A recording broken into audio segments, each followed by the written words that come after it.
नमस्कार दोस्तों, राम राम। आज अपन पढ़ेंगे राजस्थान के प्रमुख लोक देवता। और लोक देवताओं में जो टॉपिक चल रहा था अपने, वो था तेजाजी धोलिया।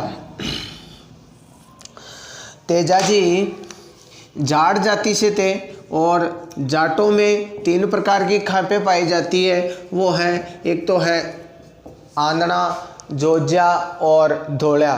तेजाजी जो थे वो धोलिया थे। तेजाजी जाट जाति में जो खाप है धोलिया जाति, उससे थे। जन्म तेजाजी का जो जन्म हुआ था वो हुआ था खरनालिया नागौर। जो पिताजी का नाम था और माताजी का जो नाम था, पिताजी का नाम था ताहड़ जी और माताजी का जो नाम था वो था राजकंवरी। लेकिन इन दोनों की मृत्यु सांप सर्प दंश की वजह से बचपन में ही तेजाजी के जो माता पिता है उनकी मृत्यु हो गई थी, सर्प दंश की वजह से।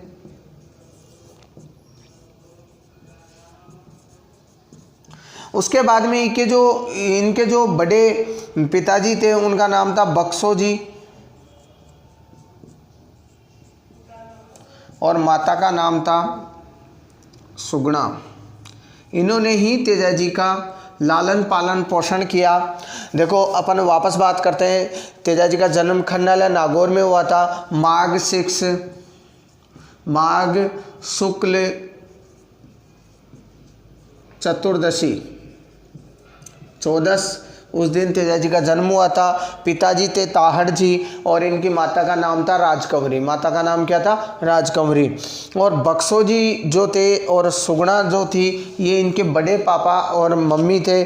और जो इनके जो माता पिता है, इनकी मृत्यु जो है जब तेजाजी छोटे थे उस समय ही मृत्यु जो थी वो सर्पदंश की वजह से हो गई थी। इससे आगे बात करते हैं अपन। तेजाजी को काला और बाला का देवता भी कहा जाता है। तेजाजी को काला बाला का देवता कहा जाता है। काला कहा जाता है सर्प को और बाला कहा जाता है नारू रोग को। तेजाजी को काला और बाला का देवता कहा जाता है। काला जो है सर्प को कहा जाता है राजस्थानी भाषा में काला जो है वो काले सांप को कहा जाता है, काले सर्प को कहा जाता है। राजस्थानी कहावत में कहा जाता है इन कालो ही न खायो, तो काला खाने का मतलब हो गया सर्पदंश। उसके बाद में बाला जो है वो है नारू रोग।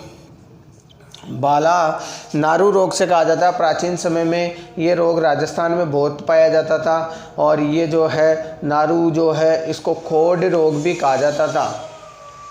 उसके बाद में अपन आगे बात करते हैं। राजस्थान में तेजाजी को कृषि का देवता भी कहा जाता है। कृषि का देवता, किसानों का देवता भी कहते हैं। किसानों का देवता। राजस्थान में किसान जब हल जोतते हैं, खेती करते हैं, उस समय फसल काटते हैं, उस समय तेजाजी के लंबी टेर वाले जो गीत गाए जाते हैं, लंबी टेर के जो है वो गीत गाए जाते हैं। तेजाजी की जो घोड़ी है उनका नाम है लीलन। इसको सिणगारी भी कहा जाता है। उसके अलावा तेजाजी का जो ससुराल था वो था पनेर में। तेजाजी का ससुराल पनेर में है। तेजाजी का ससुराल जो है वो है पनेर में और पनेर जो है वो पड़ती है अजमेर में।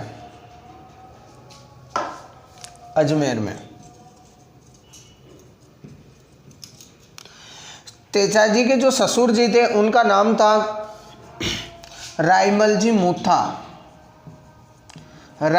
मूथा की बेटी पेमल दे,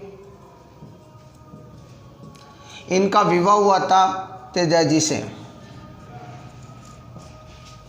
पेमल दे जब बचपन में ये तेजाजी और जो पेमल दे थी ये बचपन में जब छोटे थे उस समय ही तेजा जी का विवाह पेमल देव से हुआ था, लेकिन जब 30 वर्ष की उम्र में तेजा जी इनको पहली बार अपने ससुराल पनेर लेने गए तो वहाँ पे ससुराल में इनका अपमान हुआ, और अपमान होने के कारण जब तेजा जी वहाँ से ससुराल से वापस आ रहे थे उस समय रास्ते में पेमल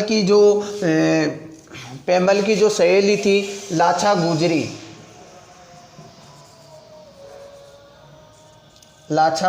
गुजरी, तेजा जी की जो मुलाकात हुई लाछा गुजरी की ढहनी में लाछा गुजरी से मुलाकात हुई, और उसके बाद में लाछा गुजरी ने पूछा कि आप कहाँ से आए हो, तो इन्होंने कहा कि मेरा जो गांव है वो खनाला नागौर है, यहाँ पे मेरा ससुराल है और मैं पेमल दे से मेरा विवाह हुआ है। जब तेजा जी को लाछा गुजरी ने वहाँ रोका और वहाँ पे चाय पानी के बारे में पूछा, लेकिन तेजा जी वहाँ रुक के उसके बाद में लाछा गुजरी जो है वो पेमल दे को बुला के लेके आई, और बुला के लेके आने के बाद में इन दोनों की मुलाकात हुई, और उसके बाद में तेजा जी को वहाँ जाने के लिए, ससुराल जाने के लिए बहुत मनाया, लेकिन तेजा जी जो थे वो बहुत स्वाभिमानी व्यक्ति थे, और स्वाभिमानी व्यक्ति होने के कारण तेजा जी ने एक बार जहाँ पे अपमान हो गया वहाँ पे वापस जाने के लिए मना कर दिया। उसके बाद में उसी रात को तेजा जी वहाँ रुके, और उसी रात को लाछा गुजरी की गायें जो है वो मेर के मीणाओं ने, लाछा गुजरी की जो गायें हैं मेर के मीणाओं ने चोर ले गए, मेर के मीणाओं ने चोर ले गए, और वहाँ पे चोरने के बाद में ये जो चोर के इन जो गायें थी उनको चोर के ले गए मंडावरिया गांव है अजमेर में, मंडावरिया गांव, और वहाँ पे लाछा गुजरी की जो ही गायें चोरी हुई, लाछा गुजरी वहाँ के जो जागीरदार थे उसके पास में गई, लेकिन रात को जागीरदार ने नहीं सुनाई की, और उसके बाद में तेजा जी वहाँ रुके हुए थे तो तेजा जी ने कहा कि लाछा गुजरी मैं तेरा नमक खाया हूँ, और नमक का जो कर्ज चुकाना मेरे को अच्छी तरीके से आता है, और मैं लेके आऊँगा तेरी गायों को। तेजा जी पहुँचे मंडावरिया। जब मंडावरिया जा रहे थे तेजा जी तो रास्ते में एक सांप जल रहा था, सांप जो है वो है जल रहा था। तेजा जी ने उस पर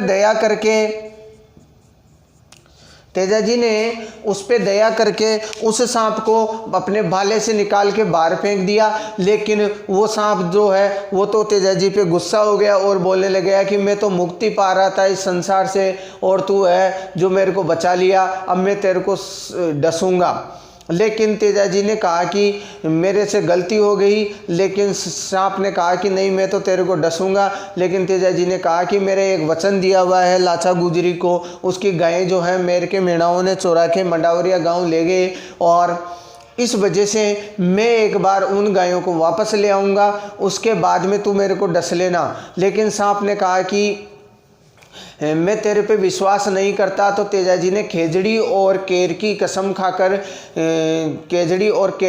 खाकर उस सांप को विश्वास दिलाया था। उसके बाद में तेजा जी वापस मंडावरिया गांव से गायों को वापस लेके आए चोरों से, और लेके आकर वापस उस जो सांप की बम्बी पे आए, और उस बम्बी पे आने के कारण उस बम्बी पर आने के बाद में तेजा जी ने कहा कि हे सर्प देवता मैं वापस आ गया, आप मेरे को डसो और मेरा वचन पूरा करो। लेकिन सर्प ने कहा कि मैं तो तेरी परीक्षा ले रहा था, नहीं डसूंगा मैं। लेकिन तेजा जी ने कहा कि मैं खेजड़ी और केर की कसम खाई है मैंने, अगर आप मेरे को नहीं डसोगे तो खेजड़ी और केर जो है सूख जाएंगे। लेकिन तेजा जी जो है वो किसानों के देवता थे, तेजा जी जो है पर्यावरण रक्षक थे। इस वजह से तेजा जी ने जो सर्प ने उनको डसा, और उनको जो डसा वो कहाँ डसा, जीभ पे, और जीभ पे डसने के कारण तेजा जी का जो चित्र होता है, तेजा जी की जो शिला होती है उस पर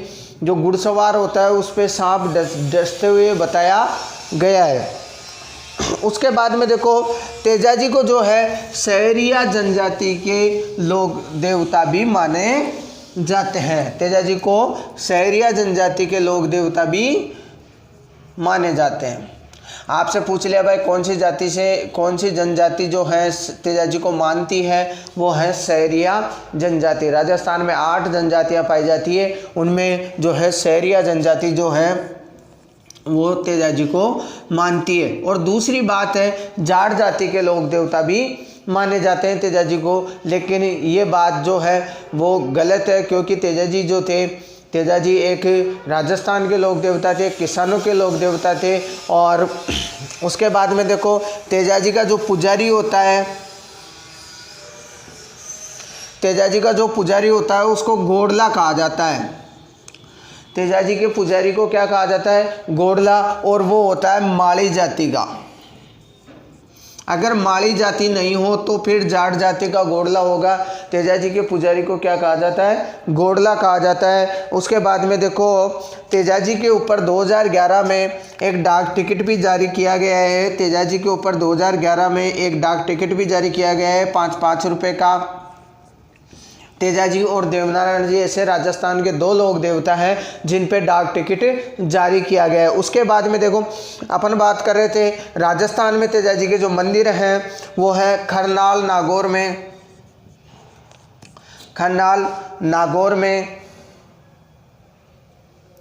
खरनाल नागौर में जहाँ पे तेजाजी का जो है जन्म हुआ था। उसके बाद में जो तेजाजी का दूसरा इम्पोर्टेंट मंदिर है वो बांसी दुगारी में, बांसी दुगारी है टोंक में, बांसी दुगारी बूंदी में, बांसी दुगारी बूंदी में है। दूसरी बात है सुरेली में है, जो सुरेली है टोंक में। और इनका जो दूसरा मंदिर है वो है सेंदरिया अजमेर में। जहाँ पे तेजाजी को सर्पदंश हुआ था वो है सेंदरिया गांव। सेंदरिया गांव में ही तेजाजी का क्या हुआ था? सर्पदंश जो हुआ था, वो तेजाजी का सर्पदंश कहाँ हुआ था? सेंदरिया गांव में। और दूसरा इम्पोर्टेंट जो मंदिर है वो है अपने हैं सुरसुरा अजमेर में, सुरसुरा अजमेर में। और जो सुरसुरा गांव है वहाँ पे तेजाजी की मृत्यु हुई थी और उस जगह ही वर्तमान में अभी मंदिर है तेजाजी का। वहाँ पे सुरसुरा अजमेर में जो है सेंदरिया में सर्पदंश हुआ था। खरनाल नागौर में वहाँ पे इनका जन्म हुआ था। और सुरसुरा अजमेर में तेजाजी का जो है मेला वर्तमान में लगता है, यहाँ पे इनकी मृत्यु हुई थी। उसके बाद में देखो, सर्वाधिक जो मेले हैं तेजाजी के, जो सर्वाधिक मेले हैं वो लगते हैं अजमेर ज़िले में। अजमेर ज़िले में तेजाजी के सर्वाधिक मेले लगते हैं। तेजाजी के जो मेले हैं सर्वाधिक वो कहाँ लगते हैं? अजमेर ज़िले में। तेजाजी के जो गीत हैं वो राजस्थान में हर्षोल्लास से गाए जाते हैं। तेजाजी के जो मेले हैं वो सबसे ज़्यादा अजमेर ज़िले में लगते हैं, और वो लगते हैं भाद्रपद दशमी को। भाद्रपद दशमी को तेजा दशमी मनाई जाती है। और उसी दिन तेजाजी के इन जितने भी इम्पोर्टेंट मंदिर हैं वहाँ पे मेले लगते हैं। लेकिन ऐसा कहा जाता है अजमेर में ऐसा कोई गांव नहीं है जहाँ पे तेजाजी का मंदिर नहीं है। मैं आशा करता हूँ कि आपको ये वीडियो समझ में आया होगा। अगर कोई भी बात हो तो आप मुझे कमेंट करके बताएं आपको कैसा लगा ये वीडियो, आपको कैसा लगा आप मुझे कमेंट करके ज़रूर बताएं।